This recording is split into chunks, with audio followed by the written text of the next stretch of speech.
सरकार ने कोई भी अगर कुछ बोल रहा है, ट्वीट कर रहा है, लिख रहा है, तो उसको जेल भेज देने का काम कर रही है। और इसके साथ ही साथ सरकार ने एक नया तरीका अपना लिया कि शिलान्यास किसी ने किया, कार्य किसी ने किया, पत्थर वर्तमान सरकार ने लगा दिया। कार्य को कोई भी कर रहा है, उस पर पत्थर वर्तमान सरकार का लग जा रहा है। इसके साथ साथ जो पूरे प्रदेश में मतलब जो वैमनस्यता का बीज बोने का काम किया, साथ ही साथ अगर आप देखें तो सरकार ने जो 5 साल का कार्यकाल है सरकार का, केवल बिखराव के अलावा, समाज में टूटन के अलावा और कोई कार्य करने का काम नहीं किया। और सबसे बड़ा कार्य किया उन्होंने तो लोगों को बांटने का और प्रचार करने का।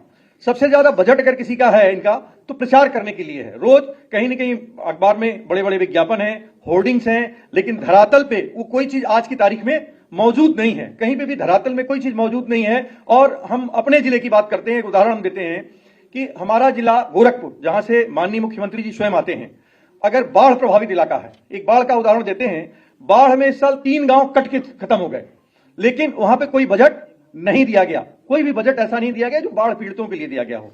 इसी तरह से स्वास्थ्य सेवाओं की बात है कि स्वास्थ्य सेवाओं की हाल केवल बिल्डिंग का उद्घाटन गोरखपुर में एम्स के लिए जमीन आदरणीय अध्यक्ष जी ने दी थी। गोरखपुर में जो टेक्निकल यूनिवर्सिटी है आदरणीय अध्यक्ष जी ने बनाया था, लेकिन आज उसमें कोई भी कार्य, कोई सी बढ़ोतरी करने का काम नहीं किया गया। साथ ही साथ गोरखपुर विश्वविद्यालय में अपॉइंटमेंट होता है। जब अपॉइंटमेंट होता है तो एक जात विशेष के 75 लोग, 150 लोगों का अपॉइंटमेंट होता है, उसमें एक जात विशेष के 75 लोगों का अपॉइंटमेंट होता है। जितने थाने, जितने चौकी, जो जिले प्रशासन है, सब पे एक जात विशेष के लोगों को बैठाने का काम इस वर्तमान सरकार ने किया है। और तो और खासकर हम जिस समाज से, खासकर ब्राह्मण समाज से जहां से हम आते हैं, उस ब्राह्मण समाज में जितना अत्याचार और अन्याय हुआ है शायद ही कभी किसी ने किया हो। और सरकार ने जो कभी दुर्घटना के कारण जो इनकाउंटर होता है, दुर्घटना की होती है, इनकाउंटर किसी सरकार की पॉलिसी नहीं होती है, लेकिन वर्तमान सरकार ने इनकाउंटर की पॉलिसी बना दी कि साहब हम इनकाउंटर इनका कर देंगे, घोषित इनकाउंटर कर दिया। तो इसका मतलब सरकार ने कहा न्यायपालिका से पूरा विश्वास उठ गया है। सरकार का न्यायपालिका के ऊपर विश्वास नहीं रह गया है, क्योंकि कायदे से किसी को भी हम किसी दुर्घटना में इनकाउंटर हो जाए, ये बात तो सुनी है, ये समझी है कि भाई इनकाउंटर ऐसे हो गया, कोई दुर्घटना हो गई, लेकिन सरकार ने पॉलिसी बना के कि साहब फला व्यक्ति का मुझे इनकाउंटर करना है। पहली बार मेरे ख्याल से इतिहास में ऐसा हुआ होगा कि पहली बार घोषित करके इनकाउंटर किया जा रहा है। तो बस सरकार अपराध करने का काम कर रही है। किसी को न्यायपालिका को अपने हाथ में लेने का अधिकार हमारे संविधान में नहीं है, लेकिन सरकार ने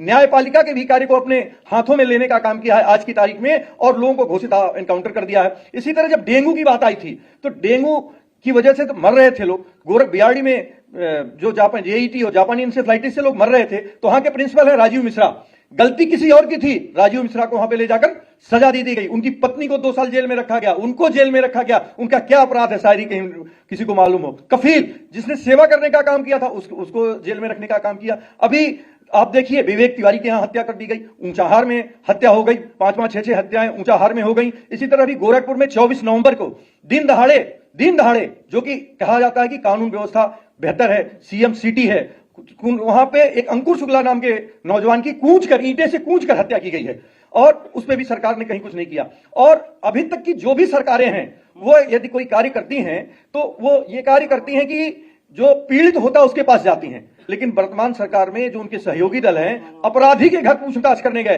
कि उनकी कुशल क्षेम लेने अपराधी के घर गए, जो पीड़ित पक्ष था उसके घर कुशल क्षेम पूछने तक नहीं गए। तो आज पूरी सरकार, चाहे वो भ्रष्टाचार की बात हो, चाहे वो कानून व्यवस्था की बात हो, महंगाई की बात हो, महंगाई में चारों तरफ लोग त्राही त्राही कर रहे हैं। कोरोना के दर्द को अभी लोग भूले नहीं है। शायद ही कोई ऐसा परिवार होगा जो कोरोना में अपने किसी एक न एक प्रियजन को कहीं न कहीं निश्चित रूप से खो दिया है। उस अव्यवस्था के दौर में सरकार शांत हो गई थी, कहीं बोलने का काम नहीं कर रही थी। सरकार ने जो कोरोना पीड़ित थे उनके लिए कोई काम करने का काम नहीं किया। हमारे तरफ एक धुरियापार चीनी मिल है, उसको उन्होंने वादा किया था चलाने के लिए, लेकिन आज तक उस पर एक ईंटा नहीं रखा गया है। तो बीआरडी मेडिकल कॉलेज जहां पे अभी फैसिलिटी नहीं है, एम्स खोलने की बात हो रही है लेकिन फैसिलिटी नदारद है, तो क्या केवल बिल्डिंग से हमारा काम चलेगा? तो पूरी प्रदेश सरकार आज की तारीख में केवल वादों पे चल रही है। अगर वहीं दूसरी तरफ आदरणीय अखिलेश यादव जी की सरकार को देखिए, 12 से 17 की सरकार को देखिए, तो एक नया विजन दिखाई देता है, एक नया दृश्य दिखाई देती है। आपका एक विजन था कि लखनऊ में मेट्रो को चलाने का काम किया, आगरा से लखनऊ तक एक्सप्रेसवे बनवाने का काम किया, आज तक उन्होंने कैंसर हॉस्पिटल बनवाने का काम किया। तो जितनी विकास की परियोजनाएं थी ये आदरणीय अखिलेश यादव जी की देन थी और इनके विजन और इनके सोच का ये परिणाम था कि उत्तर प्रदेश आगे बढ़ रहा था। लेकिन आज अचानक आकर उस पर रोक लगा दिया गया है और ये महसूस हो रहा है कि जब तक आदरणीय अखिलेश यादव जी उत्तर प्रदेश की कमान पुनः नहीं संभालेंगे तब तक उत्तर प्रदेश का विकास अब संभव नहीं है। हम सब लोग, जो भी हम लोगों की ताकत है, सब लोग मिलकर इकट्ठा होकर पूरे प्रदेश में हर जगह जहां जहां आपका निर्देश होगा जाने का काम करेंगे और समाजवादी पार्टी की सरकार 2022 में बने इसका संकल्प लेंगे और 22 में आदरणीय अखिलेश यादव जी को मुख्यमंत्री बनाने का काम करेंगे। इन्हीं बातों के साथ हम पुनः आपके आभारी हैं, आदरणीय अखिलेश यादव जी के आभारी हैं, समाजवादी पार्टी के आभारी हैं और मेरा पूरा परिवार सहित हम सब लोग आज समाजवादी पार्टी की सदस्यता ले रहे हैं और इस बात से कि कम से कम आगे उत्तर प्रदेश का विकास हो, विनाश न हो, धोखों और इनकाउंटर और बुलडोजर की नीति समाप्त हो, भाईचारे की नीति हो, विकास की बात की जाए, लोगों को रोजगार की बात की जाए। आप देखिए, अगर जो शिक्षा मित्र हैं,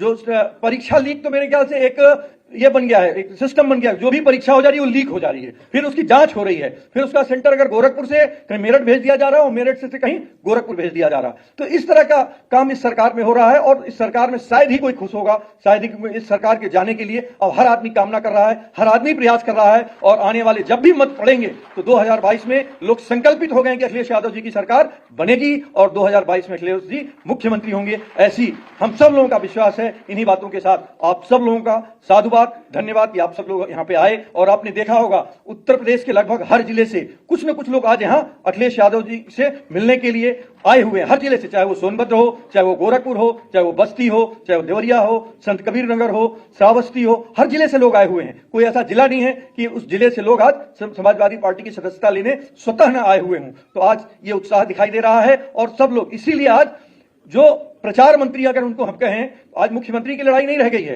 अब उनके प्रचार मंत्री जी दिल्ली से आ रहे हैं, मुख्यमंत्री जी तो कहीं प्रचार में दिख नहीं रहे हैं, अब तो सीधे सीधे प्रचार मंत्री जी दिख रहे हैं कि वही प्रचार कर रहे हैं, मुख्यमंत्री जी कहीं प्रचार करते हुए अब नहीं दिख रहे हैं, अब तो वो सड़क पे छूट गए हैं, हो सकता है किसी दिन और कहीं छूट जाने का काम करेंगे। इन्हीं बातों के साथ हम अपनी वाणी को विराम देते हैं क्योंकि अभी आगे के ढेर सारे कार्यक्रम है।